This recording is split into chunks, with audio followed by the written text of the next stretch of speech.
mga chinggo, good morning. Have a blessed Sunday. Ay, have a blessed Saturday pala. Yan. Anong video natin ngayon is about pilgrimage. Ayan, may pilgrimage na ano ngayon ang SFCC. Ayan, dito tayo sa ayan, ito, makita nyo. Dito pa tayo ngayon. Kararating lang namin. Check is 8:58 ng umaga. Ayan, samahan nyo ako sa gagawin natin pilgrimage, mga chinggo. Ekonomiya. Ayan, pakita ko sa inyo ang upuan.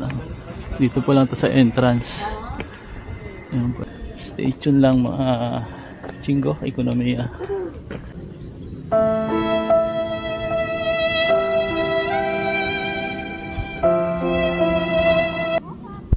Ayan, welcome sa aming pilgrimage ng SFCC.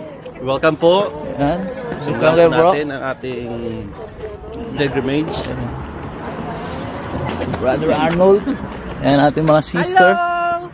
Ayan sila. Sana Dito picture tayo. ayan si Sister Olga. Aming pinakamagandang sekretary. Oh. Hi. Oh, sexy. Good tawi. morning. Morning. Ayan. Oh. San? The Lord be with you.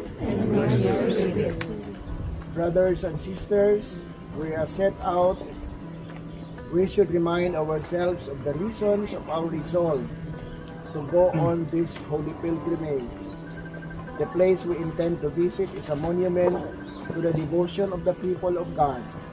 They have gone there in great numbers to be strengthened in the Christian way of life and to become more determined to devote themselves to the works of charity. We must also try to bring something to the faithful who live there, our example of faith, hope, and love. In this way, both they and we will enrich by the help we give each other. Let us now listen to the reading. A reading from the letter of St. Paul to the Corinthians.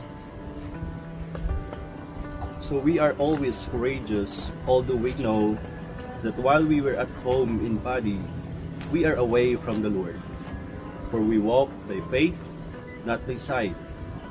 Yet we are courageous, and we would rather leave the body and go home to the Lord. Therefore, we aspire to please Him, whether we are at home or away. For we must all appear before the judgment seat of Christ, so that each one may receive recompense according to what he did in the body, whether good or evil. The word of the Lord. Let us pray. All-powerful God, we always show mercy toward those who love you, and you are never far away from those who seek you. Remain with your servants on this holy pilgrimage and guide their way in accord with your will. Shelter them with your protection by day. Give them the light of your grace by night, and as their companion on the journey, bring them to their destination in safety. We ask this through Christ our Lord. Amen. Our Father in heaven, hallowed be thy name. Thy kingdom come, thy will be done on earth as it is in heaven. Give us this day our daily bread, and forgive us our trespasses, As we forgive those who trespass against us. and lead us not into temptation, but deliver us from evil. May the Lord guide us and direct our journey in safety. Amen. Amen. May the Lord be our companion along the way. Amen. In the name of the Father, Son, and Holy Spirit. Amen. Ama ng Anak ng Espiritu Santo. Amen. Ang daan ng krus, pambungad na panalangin. Panginoong Jesucristo, habang kami nagtitipon dito ngayon upang pagnilayan ang iyong misteryong Pampaskwa, pagkalooban mo kaming lahat ng biyaya na kasuklaman ang kasalanan tulad ng inyong ginawa at tugulin ang aming buhay para sa aming kapwa ayon sa iyong halimbawa. Sa gayon, kami ay maaaring makibahagi hindi lamang sa iyong paghihirap, kundi maging sa iyo rin muling pagkabuhay. Ikaw na nabubuhay at naghahari magpakailanman. Amen. Ang unang istasyon, pinatulan si Jesus ng kamatayan. Sinasamba ka namin, O Kristo, at pinapupurihan. Sapagkat sa iyong banal na krus ay naligtas ang sanlibutan. Si Jesus ay hinatulan ang kamatayan dahil sa pagiging tapat sa kanyang misyon, sapagkat itinahayag niya ang paghahari ng Diyos na wala nang aapi at inaapi. Pinundi na siya ng mga kinatawan ng simbahan at pamunuan ng pamahalaan. Sa pakiramdam na sila ay pinusgahan ni Jesus. Nais ni Jesus na siya ang pinakahuling biktima ng pagdudumina ng tao sa kanyang kapwa.